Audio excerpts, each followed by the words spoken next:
teman-teman, saya harap kalian semua dalam keadaan sehat. Dan di video kali ini saya akan memulai topik baru, yaitu komunikasi analog. Jadi saya harap kalian menyimak video ini dengan sangat cermat. Nah, pertama, kata komunikasi analog terdiri dari dua kata, yaitu analog dan komunikasi. Kalian pasti sudah tahu dong apa itu analog. Analog berarti sesuatu yang bersifat kontinu atau memiliki nilai di setiap instan waktu. Lalu, apa itu komunikasi? Komunikasi berarti berbagi informasi. Saat ini saya juga sedang membagikan informasi saya kepada kalian. Jadi komunikasi adalah proses berbagi informasi. Misalnya saat kalian sedang berbicara dengan teman kalian melalui ponsel. Itu adalah bagian dari komunikasi karena kalian sedang memberikan informasi kepada teman kalian. Begitu juga dengan video kuliah ini. Ini juga merupakan komunikasi karena saya memiliki informasi yang sedang saya berikan kepada kalian. Lalu apa yang dimaksud dengan komunikasi efektif? Komunikasi efektif dari sisi saya terjadi ketika saya memberikan informasi yang belum kalian ketahui. Jika saya memberikan informasi yang sudah kalian ketahui, kalian pasti tidak akan tertarik untuk menonton video kuliah ini. Sama halnya jika kalian berbicara dengan teman kalian dan kalian hanya menyampaikan hal-hal yang sudah dia ketahui. Dia pasti akan tidak tertarik untuk mengobrol dengan antusias. Itu disebut komunikasi yang tidak efektif. Jadi komunikasi yang efektif artinya kalian harus membagikan informasi yang bersifat acak dari sudut pandang penerima. Ketika informasi acak tersebut dibagikan, barulah itu menjadi komunikasi yang efektif. Sekarang mari kita lihat sejarah singkat komunikasi yang udah saya tulis di sini. Seperti yang kalian ketahui, komunikasi dimulai sejak lama sekali ketika orang-orang masih berkomunikasi. Kita kembali ke tahun 1837 di mana seorang pria bernama Samuel Morse menemukan telegraf. Telegraf menggunakan kode Morse untuk mengirimkan sinyal dari pemancar ke penerima. Kode Morse ini hanya terdiri dari 4 kode utama dan dengan bantuan 4 kode tersebut, pesan dari pengirim bisa dikirim ke penerima. Melalui telegraf ini, revolusi pertama di dunia komunikasi terjadi berkat Samuel Morse. Setelah itu pada tahun 1875 Alexander Graham Bell menemukan telepon yang merupakan sebuah penemuan yang sangat revolusioner dan ini merupakan era komunikasi menggunakan kabel. Kalian semua pasti pernah melihat telepon yang menggunakan kabel kan pada zaman dulu. Lalu sekarang masuk ke dunia wireless yang dimana kita semua menggunakan ponsel, tetapi bagaimana awalnya itu ditemukan? Teknologi nirkabel pertama kali ditemukan pada tahun 1894 oleh Oliver Lodge yang menemukan komunikasi nirkabel pertama untuk jarak pendek. Nah, karena penemuan ini hanya untuk jarak pendek, metode ini dirasa kurang efisien. Mengapa? Karena kita bisa berbicara langsung dengan orang secara normal dalam jarak pendek.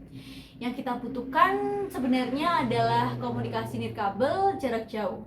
Hingga akhirnya pada tahun 1901, seorang tokoh bernama Guglielmo Marconi berhasil menerima sinyal radio nirkabel pertama untuk jarak jauh, yaitu sejauh 1700 mil. Ini adalah teknologi yang sangat revolusioner dan teknologi komunikasi nirkabel jarak jauh inilah yang kita gunakan sampai sekarang. Setelah itu pada tahun 1918, Edwin Armstrong menemukan penerima superheterodyne dan kita akan membahas tentang penerima superheterodyne ini di video lain. Ini juga merupakan penemuan yang revolusioner. Kemudian pada tahun 1933, Armstrong sendiri menemukan skema modulasi dan demodulasi frekuensi pertama atau yang bisa kalian kenal dengan istilah FM. Lalu pada tahun 1937, Alex Reves melakukan pengkodean PCM atau yang disebut Pulse Code Modulation pada sinyal suara untuk keperluan transmisi digital. Penemuan-penemuan yang saya sebutkan tadi adalah poin-poin kunci yang sangat penting dan tidak boleh kita lewatkan. Sekarang mari masuk ke elemen-elemen komunikasi analog atau diagram blok dari sistem komunikasi analog. Elemen pertama dalam komunikasi adalah pengirim atau bisa kita sebut sebagai sumber informasi. Setelah itu sinyal akan masuk ke input transducer. Dari input transducer, sinyal pergi ke pemancar atau yang biasa disebut sebagai transmitter, dan dari pemancar sinyal akan dikirim melalui saluran atau channel. Setelah melewati saluran, sinyal akan diterima oleh penerima atau receiver. Kemudian sinyal masuk ke output transducer, dan terakhir sinyal akan sampai di penerima informasi. Mari kita bahas satu persatu. Yang pertama, sumber informasi. Ini adalah sumber yang menyediakan informasi yang ingin dibagikan. Informasi ini bisa berbentuk gambar, video, suara, musik, atau data komputer. Jika saya adalah sumbernya, maka saya sedang bagikan video beserta suara saya kepada kalian. Jika kalian berbicara dengan teman melalui telepon, kalian sedang membagikan suara kalian. Semua bentuk informasi ini diklasifikasikan sebagai sinyal, dan sinyal didefinisikan sebagai fungsi waktu bernilai tunggal.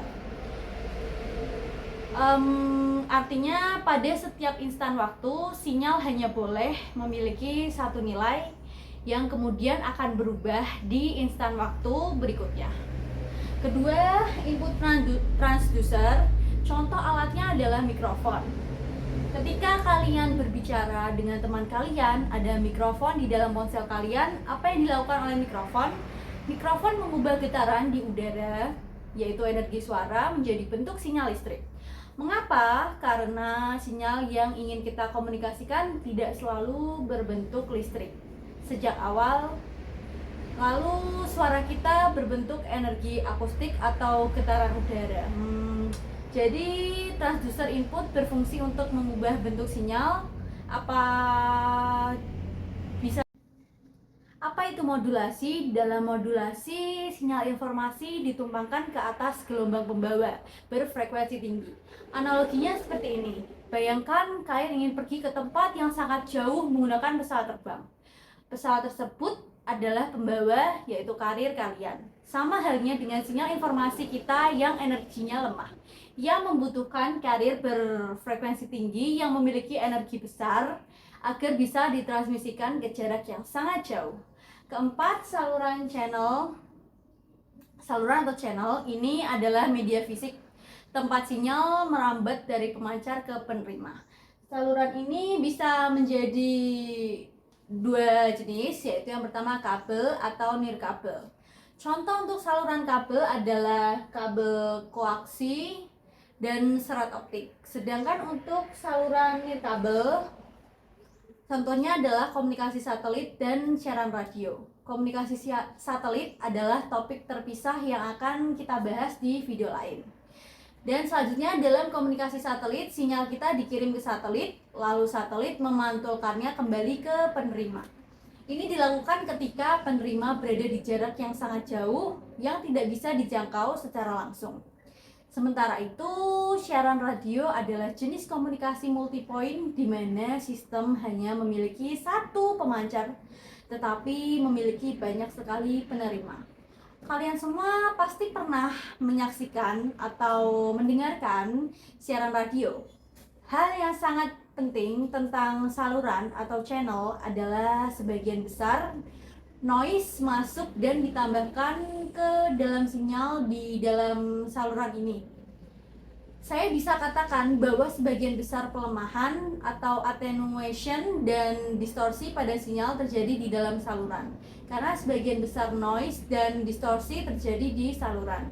Kita perlu mempelajari dan mengetahui sifat-sifat dari saluran yang kita gunakan.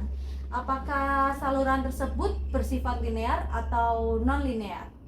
Dengan memahami sifat saluran, kita bisa meminimalkan noise atau memulihkan kembali sinyal asli dari noise yang telah tercampur.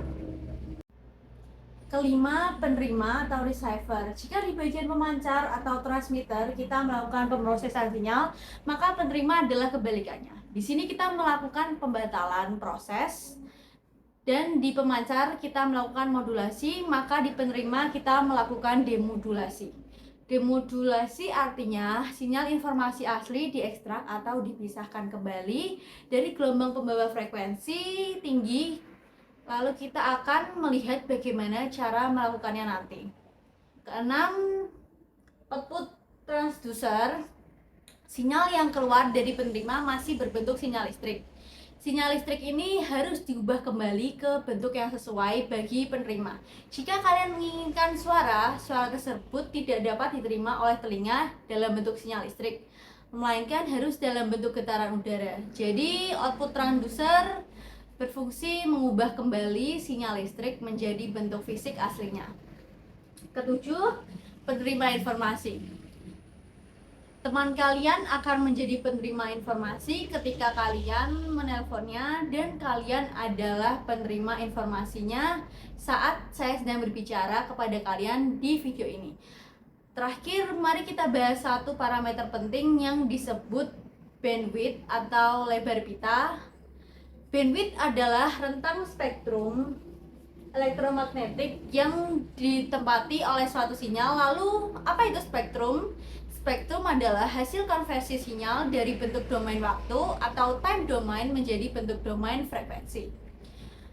Ketika kita mengubah domain sinyal dan dari waktu ke frekuensi, kita menyebutnya sebagai spektrum, dan rentang spektrum yang digunakan oleh sinyal tersebut disebut bandwidth. Bagaimana cara kita mengubah sinyal dari domain waktu ke domain frekuensi?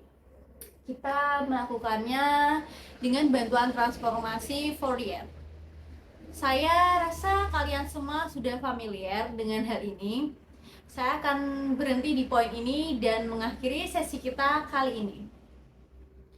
Jika kalian masih memiliki keraguan atau pertanyaan yang masih tersimpan di kepala kalian, silakan tulis pertanyaan kalian di kolom komentar dan saya akan mencoba menyelesaikannya secepat mungkin. Saya harap kalian menyukai video ini, dan jika kalian menyukainya, silahkan bagikan ke teman-teman kalian. Subscribe ke channel ini dan jangan lupa klik tombol like. Dan terima kasih, sampai jumpa.